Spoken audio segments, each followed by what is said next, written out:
Coupe du Monde 2021, Coupe du Monde de la honte. Tu parles à la Coupe du Monde de la honte, il te manque Varane, il te manque Kanté, il te manque Benzema. Donc tu dois gérer quand même.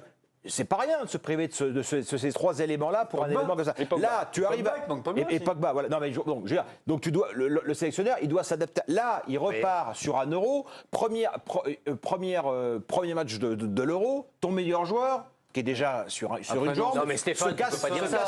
Tu peux pas dire ça. On a une équipe, pas des petits éléments. On n'est pas la Géorgie ou la Slovénie. Mais non, mais constamment qu'on a la meilleure formation du monde. On a tous les joueurs à tous les étages, des attaquants formidables et tout. C'est pas parce qu'un joueur boite. En 2002, on avait aussi les trois meilleurs buteurs. On a disparu au premier tour. Stéphane, aujourd'hui les entraîneurs étrangers. Il faut apprécier ce qui est fait. Stéphane, je sais que vous n'aimez pas Stéphane Hervé Penaud, mais il va falloir l'écouter.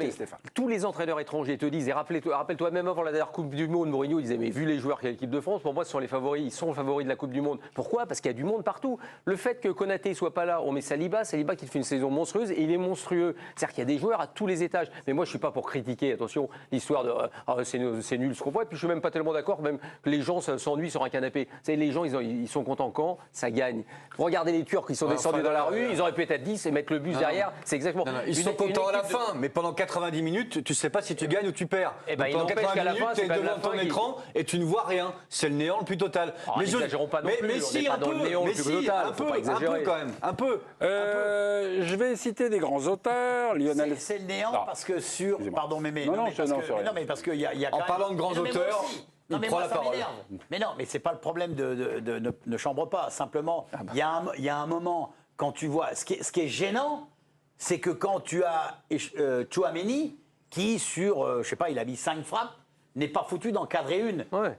Mais. Non, mais ce que je veux juste dire, c'est pas le néant. C'est simplement qu'en ce moment, dans les gestes techniques, il manque. Mais pourquoi il manque quelque chose ? Parce que les mecs là, pour moi, ils sont rincés. Ah oui, mais ça, ils sont cuits patates. On le voit bien. Les 107 km dont parlait Olivier tout à l'heure, il se retrouve aussi dans la qualité des frappes ou des coups de pied arrêtés des Bleus. C'est ce que disait Paul Le Guen d'ailleurs. Mais pourquoi ils sont plus... Alors, il a toujours raison, Paul Le Guen. Pourquoi ils sont plus rincés sur cette compétition que sur les autres ? Comment ? Pourquoi ils sont plus rincés là que sur les autres compétitions ? Je trouve. Moi, c'est l'impression générale que j'ai sur toutes les équipes. Attends, je te termine mon propos. Sur toutes les équipes qui ont des joueurs qui jouent dans les championnats majeurs. Et on le voit bien, même à Bellingham, même s'il réussit son geste technique extraordinaire, mais tu vois tout le long du match, ça traîne, c'est lent. Bon, mais c'est son style. C'est son style un peu. Tu le sens beaucoup plus d'ailleurs. Regarde les Anglais, Foden. dans la qualité de jeu. Ouais, mais je peux te donner contre-exemple. En Espagne, les mecs, ils jouent pareil. En Allemagne, ils jouent pareil. Il n'y a pas tant que ça en Espagne. Williams, il joue moins. Yamal joue pas. Je trouve que les Espagnols sont moins peut-être les joueurs qui composent la sélection espagnole. Alors peut-être que je me trompe complètement, mais moi j'ai l'impression qu'ils sont moins dans les clubs qui vont loin. Dans les grands championnats. Mais loin, c'est quoi ? En Ligue des Champions, c'est faire 4-5 matchs de plus. Hein ? Non, mais c'est faire quoi, Olivier ? On parle, ils vont pas très loin en Ligue des Champions. Les mecs, ils vont en 8e ou en quart, donc on parle de 4-5 matchs de plus. C'est pas ça qui fait que là, ils arrivent à l'Euro, ils sont tous rincés. Pedri était blessé longtemps aussi. Mais non, j'ai le sentiment, c'est mon sentiment. Je sais pas, moi je trouve sur le jeu. Non, mais je trouve où le jeu n'est pas très beau et on dit qu'ils sont tous fatigués. Moi, je trouve ça étrange. Ce débat sur le jeu des Bleus. Il y a Olivier Rodriguez qui nous disait la semaine dernière que de toute façon, à partir du moment où tu récupères les joueurs, comme tu les as récupérés cette année, cette Coupe du Monde, elle a laissé peu de temps de préparation. Très peu. Il y a eu 14 jours. 14 jours. 14 jours, il en avait 28 en 2014. Il y a un an et demi quand même. Il parle de l'Euro, là. Il nous disait qu'effectivement, il y en a qui sont arrivés en retard. C'est quand ils sont arrivés ? Combien de temps ils ont eu ?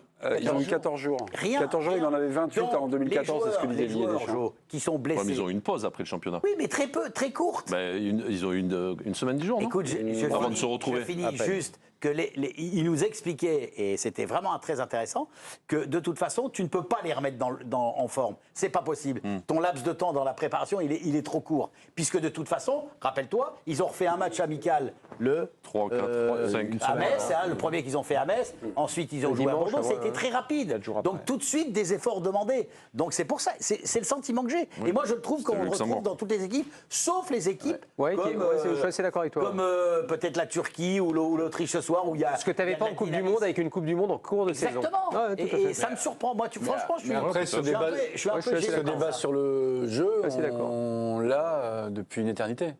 Non. On l'a eu en 2018. Mais on n'a jamais eu en même temps. Là, il y a un fait majeur quand même, c'est qu'on a en même temps, la même année, au même moment, Griezmann et Mbappé out.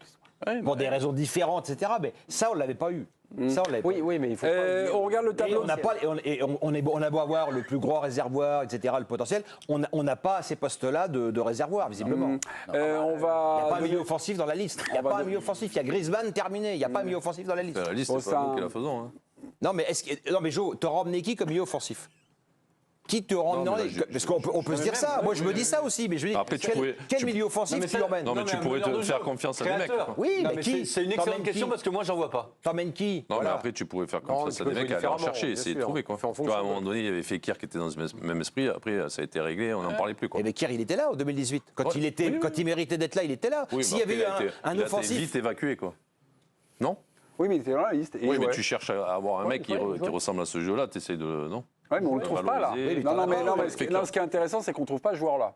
On est en train de le chercher. Déjà, il y en a de moins en moins des joueurs. Et quand vous êtes entraîneur, le but, c'est avec tous les autres qui sont pas mal quand même. On parle quand même de Mons, c'est de créer quelque chose de différent sans avoir ce type de joueur. Oui, mais de créer quelqu'un sans qu'un joueur fasse le lien. Vous voyez nos trois milieux de terrain, les Rabiot, les Kanté et les Tchouaméni, c'est très bien pour gratter, c'est très bien pour courir. Mais pour la passe. Rabiot, tu penses qu'il n'est pas capable de faire des passes? Non, on l'a pas trop vu. Non, on l'a pas trop vu, mais il en est capable. Il a cette qualité. Mais non, sa qualité, c'est la percussion. La qualité, c'est pas Griezmann. Non, c'est pas Kroos. D'accord. Non, c'est pas par la passe. Si vous enlevez Kroos, les Allemands, ils vont se retrouver aussi en difficulté. Dès qu'on enlève. Il y a Gundogan quand même.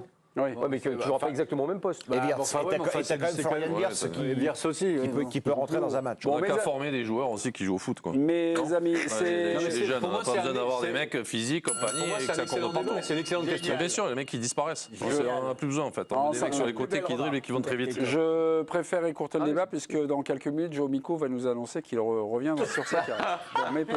Puis je le trouve fit en plus. Oui, il est pas mal. La rayure les rend bien. Ça t'affine. Il est pas mal. Virginie, on se fait un point sur l'écart parce que là, les huitièmes sont terminés. On y va, regardez l'écart.